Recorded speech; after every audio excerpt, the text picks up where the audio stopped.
The 10th anniversary of Tiger Woods' last victory in a major championship will occur on the Saturday of this year's U.S. Open at Shinnecock Hills, which makes it possible that the very next day will mark the first major championship of Woods' next 10 years. It would be quite a U-turn, although not even close to as logic-defying as the one that began Woods' current drought. The idea that Woods could start a decade-long winless streak in majors beginning at age 32 was once inconceivable, and remains disorienting. Ups and downs, mental and physical, are a natural part of competitive golf, yet no great player in the game's history has ever experienced two sustained periods on such opposite ends of the fortune spectrum, back-to-back, like Woods.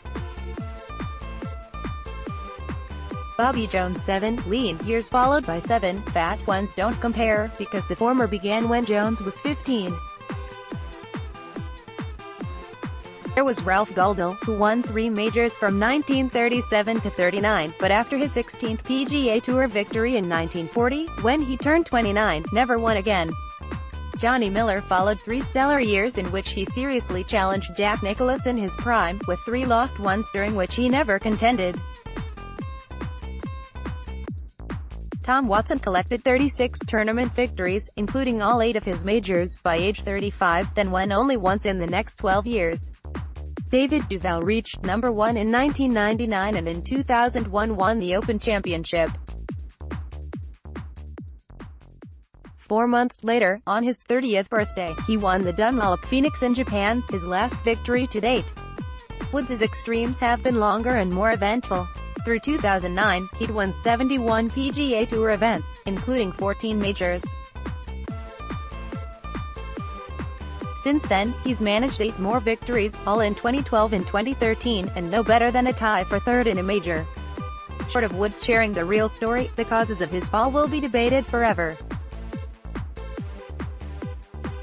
There were injuries, starting with a torn ACL that was surgically repaired only 8 days after he miraculously limped to victory over Rocco Mediate in the 2008 U.S. Open at Torrey Pines. That one might have triggered a kinetic chain reaction that led to his debilitating back problems of recent years. There was the loss to Hawaii. Young at the 2009 PGA Championship, the first time in 15 tries Woods had failed to hold a 54-hole lead in a major. To some, Woods' poor-putting final round of 75 irreparably punctured Woods' aura of invulnerability. And then there was the nuclear fallout from Thanksgiving night 3 months later. In a flash, Woods went from the athlete who expanded the boundaries of what was possible for a professional golfer to the ultimate test case of how far and fast a public figure can fall. Ever since, the reasons for his inability to reach his former station have been mixed up in an ever-changing mystery stew of injury, swing changes, short game issues, shame, self-medication and addiction therapy.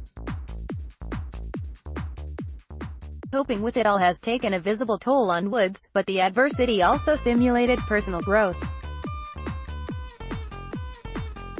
At 42, he is by most accounts friendlier to fans, more patient with media, a leader and mentor as an assistant captain for U.S.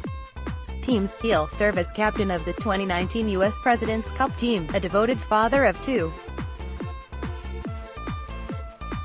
On the course, his resolve in what must often be a maddening chase to recapture what once came so easily has proved him more of a golfer, as just another dogged victim, than he was in his prime. Through it all, by measurables like gallery size, television ratings, water cooler talk, tweeting and texting, and brain space, we have continued to care. A lot. For this, the reasons are clearer. First, the Tiger Woods story is irresistible. The prodigy molded to believe in his special destiny, to great effect but with a delayed cost. The biracial outsider who rose to the top of a predominantly white game with an inner fury that seemed to bend events to his will. The student of its secrets who shaped himself into a player with unprecedented dimensions of power and touch. The hyper-entitled superstar who lost it all. The fallen man getting off the mat to regain what he can of his gift, but with a deeper perspective and appreciation. The early ascension and steady stream of triumph was more comfortable to take in, but for those who see life as complex and imperfect, the story has only gotten better. Second, humans are irresistibly drawn to talent and excellence. Tiger had so much of both that he changed the expectations of tournament golf from a sport in which even the best rarely win to one in which a special genius should always win. Woods gave many a vicarious thrill ride to the outer limits of human potential, and the memory of that history remains poignant. And to those who see in his comeback evidence that he may still have more game than anyone else, there is even more compelling history to be made. Either way, we really can't lose. Can Woods? It depends. If the measure of success is surpassing Jack Nicklaus' career major total record, that before 2010 was widely considered a gimme for Woods, then to many anything short will mean he failed in fully deploying his gift. Trying hard to avoid that ultimate judgment, perhaps in himself as well, has likely been a burden during Woods' return. But what if Woods takes the perspective that after so much loss there is really only gain? That getting to where he is in 2018 has been a triumph, and that especially since his successful back fusion surgery and the possible disaster that his DUI arrest averted, he's playing with house money. For both the person and the player, such an epiphany could open floodgates. As always, it's hard to know where Woods is, only that his decade-long road has been arduous and the lessons hard-earned. Here's a selective look back at these 10 years since major win no. 14 to 2008. 5 months after he won at Torrey Pines, Woods, his left leg still healing post-surgery, attended a Nike corporate outing in which he moderated a clinic while Anthony Kim hit shots. Later, in a Q. His trainer, Keith Cleven, who was tasked with manipulating the swelling and soreness out of the left knee, he said, "I heard it. You fix it." To his caddy, Steve Williams, the mantra was, "Stevie, I'm going to win this tournament. I don't give a s what you say." He also spoke with pride about how the military influences in his life had helped him play through the pain of his injury. "I grew up with a whole bunch of different military people, highly motivated people, and great people to be around. I saw the discipline side of it. I saw how to handle things. Whatever it is, you get the job done. Like my dad would explain to me, just because someone gets shot doesn't mean he's not effective. He can still operate. And just because you hit a bad shot doesn't mean your whole round is over. You still turn it around. You can still operate. You can still get it done." At the same time, Woods acknowledged the good fortune he needed to overcome 4 double bogeys, 3 of them on his first hole of the day, during regulation, and almost shuddered at the long shot risk he had taken with his body. "Really, there is no way I should have won," he said. "Do I think about that a lot? Yeah, yes." 2009, in hindsight, something was eating away at Woods. He won 6 times on the PGA Tour, and had his best year with the driver since 2000, and according to then-coach Hank Haney, was not devastated by his loss to Young at the PGA. But his on-course behavior was worsening. In the first round of the Deutsche Bank Championship in September, Woods angrily bounced his driver off the turf. After a bad tee shot during the 3rd round of the Australian Masters at Kingston Heath in November, which he would go on to win, Woods slammed his driver into the ground and watched it bounce into the gallery. He showed only minimal acknowledgement to the fan who returned the club. Like many people, my first reaction to learning about Tiger's SUV hitting the fire hydrant and the lurid headlines that followed was shock. All his career, Woods had seemed to be a careful manager of his off-course image, and the revelations of so much recklessness were jarring. But I wasn't that surprised that Tiger had cracked. There had been a concern for a while that the type of abnormally enclosed existence he'd chosen in response to his enormous fame would take a toll. Now it had happened on a scale that seemed unimaginable. 2010, a year that may go down as the most eventful of Woods' career. In the new book, Tiger Woods, by Jeff Benedict and Armin Katayan, a chapter entitled The Reckoning examines the 45 days Woods spent in a sex addiction treatment program known as Gratitude, in Hattiesburg, Miss.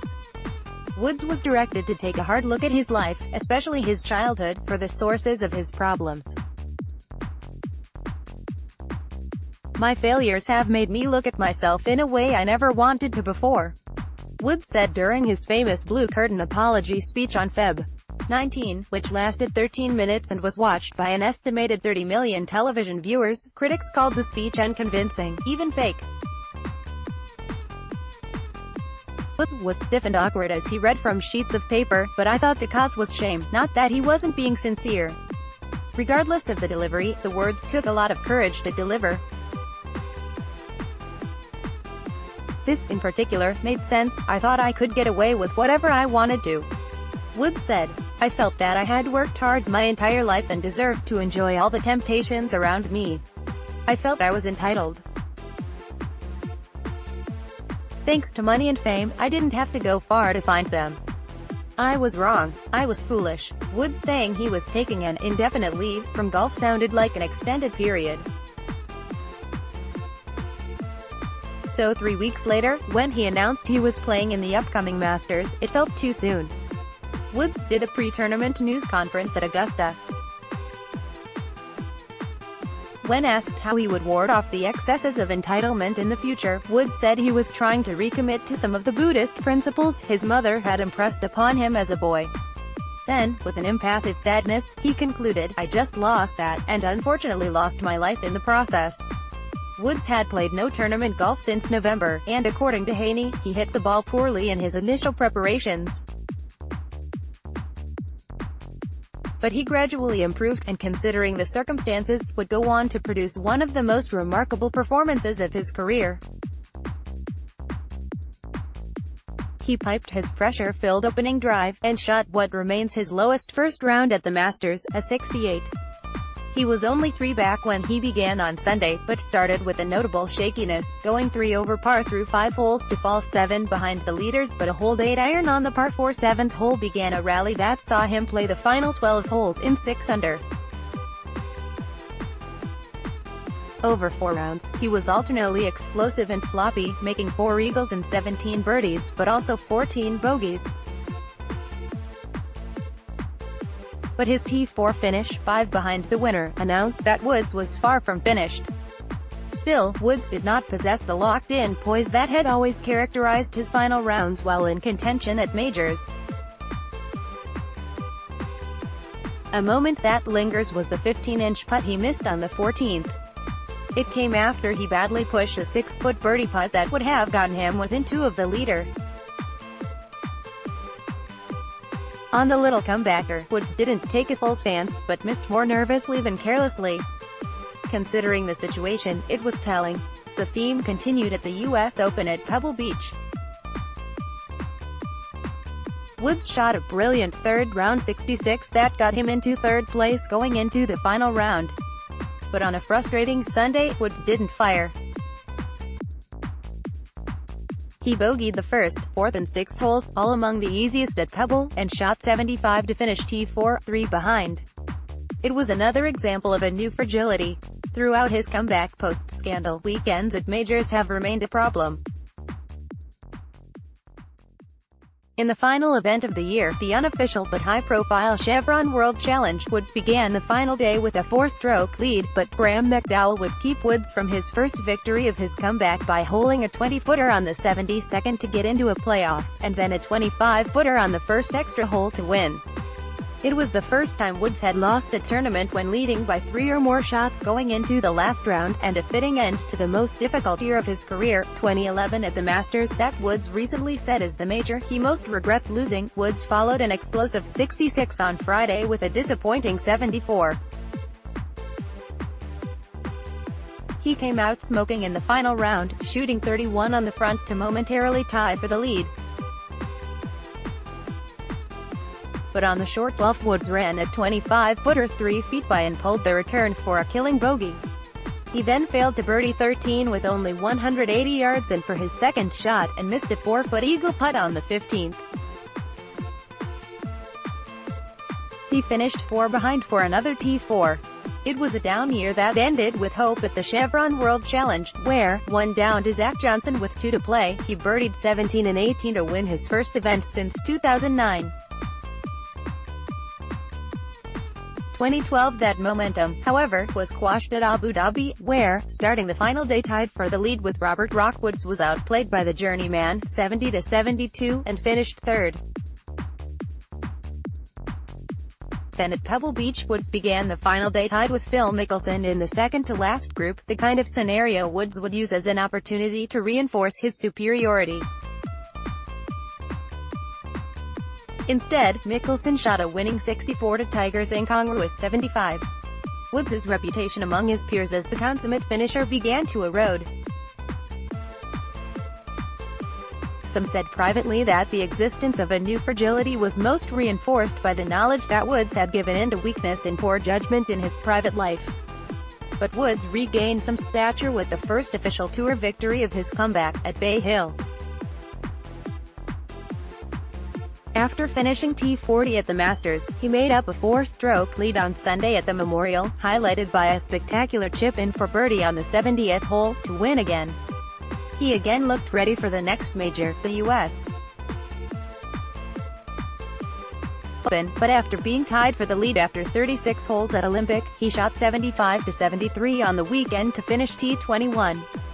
In his next outing, he won the at.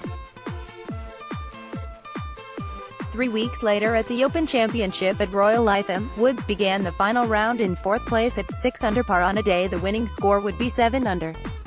Woods triple bogeyed the 6th, and after fighting back, bogeyed the 15th and 16th to shoot a 3 over par 73 and finish T3, which remains his best finish in a major since losing to Yang. 2013. His game improving dramatically and reasonably free of injury, Woods won 3 early tournaments at Torrey Pines, Doral and Bay Hill. He went to the Masters as the favorite and eager to finally get major no.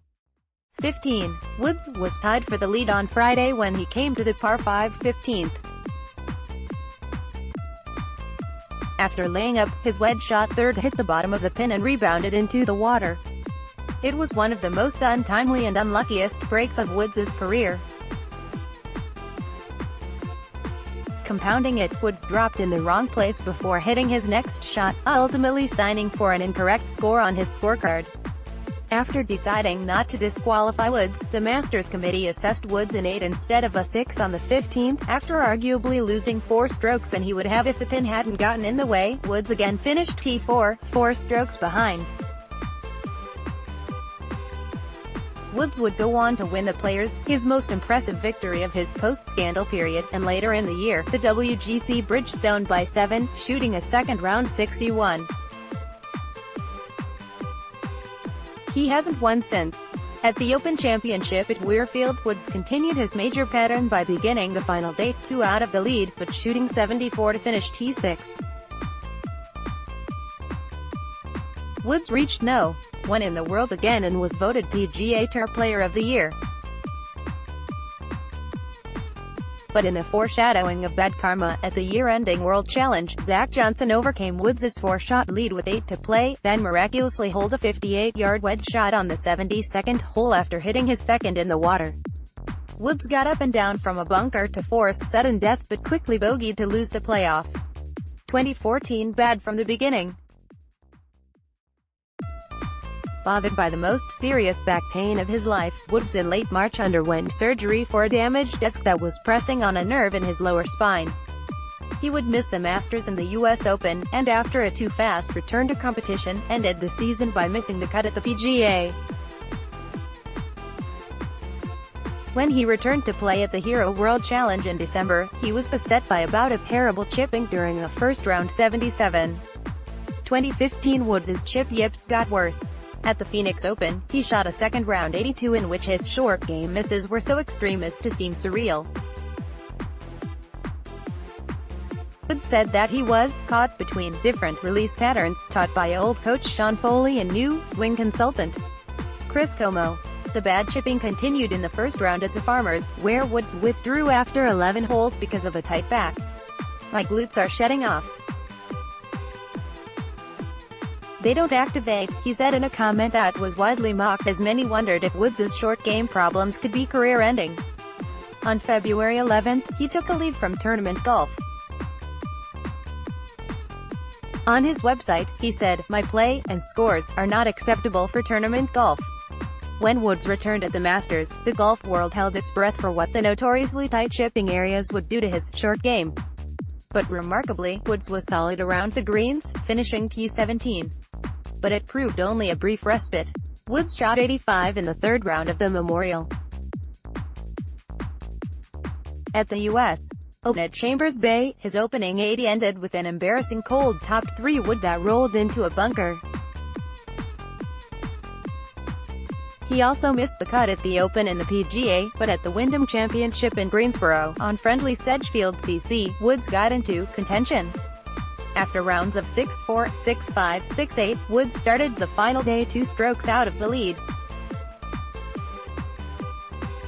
He was still within a couple on the 11th, but then a bladed chip skittered across the green, followed by another chunk and a triple bogey. He birdied 4 holes after that to salvage a 70 to finish T10. A month later, Woods underwent a second microdiscectomy, followed by a further procedure in October. At his World Challenge in the Bahamas, where he hosted but didn't play, a clearly discouraged Woods reflected on his career accomplishments with a tone of resignation, at one point saying, "I think pretty much everything beyond this will be gravy." 2016 Woods was absent from competition for 11 months. In May, at a media day for the Yacht. As he addressed his third attempt, microphones picked up him saying softly, "Come on, Tiger." In December, Woods played in his own tournament in the Bahamas. He made 24 birdies, but also 6 double bogeys while finishing 15th in the 18-man field. 2017 Ambitiously, Woods announced an early season schedule of 4 tournament appearances in 5 weeks. But after he missed the cut at Torrey Pines and withdrew with back spasms in Abu Dhabi, he shut it down. Attending the Champions Dinner at the Masters but not playing, Woods confided to Jack Nicklaus and others that he was not doing well. On April 20th, he underwent spinal fusion surgery, a last-ditch attempt to reduce his nerve pain, by all accounts as much for quality of life as for a continuing golf career. Like a magic bullet, Woods experienced instant pain relief and little if any loss in mobility. "I haven't felt this good in years," he said. But on May 30th, the narrative changed when Woods was found asleep in a car near his home in Jupiter, Florida.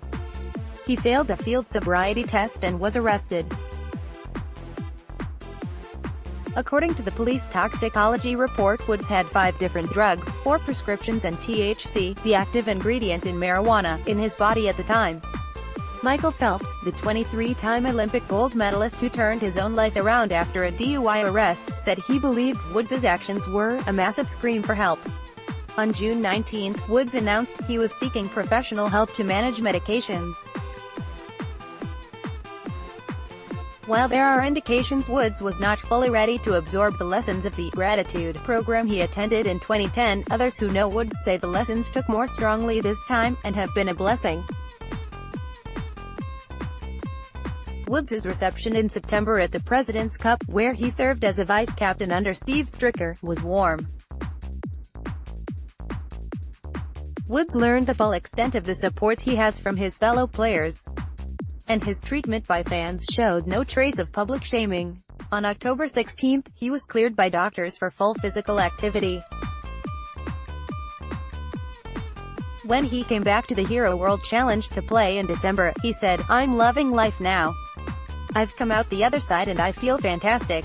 The good vibes, in concert with his healed body, helped Woods display a style of youthful power golf most observers thought they'd never see from him again. A rusty Woods finished 9th, but the buzz after the Hero was like Tiger Mania 2, 2018. It's been a fascinating year. At times, Woods has looked capable of again becoming the world's best player. But the evidence also indicates he's still competitively fragile, though on an upward curve. His current battle is to be softer in life but as hard as he used to be in golf.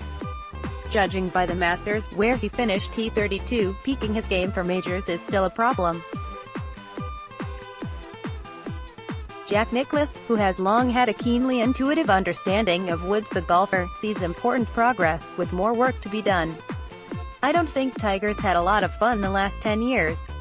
Nicholas said at the Memorial, where Woods' putter betrayed some impressive ball striking as he finished T23. I would hate to have been through what he's been through. I think that he'll win when he believes it himself between the years, he continued. But he has got to get through the barrier of not having done it for a while. And then Nicholas expressed a view that has been harder to hold as the difficult years have gone by, but which becomes meaningful because he chose to say it in 2018. I never counted him out. Nicholas said, yeah, I think he'll win majors again. If Tiger comes back and plays, I still think he's got a shot at breaking my record. Even the greatest who ever lived, maybe especially the greatest who ever lived, isn't immune to the Woods effect. It starts with the certainty Woods will always fight, followed by the notion based on some epic accomplishments that he will continue to fight until somehow, the mission gets done. That Woods has gotten this far from where he was is the best evidence that gear is still there. Surely it's too much to expect, but maybe yet another U-turn will begin at Shinnecock.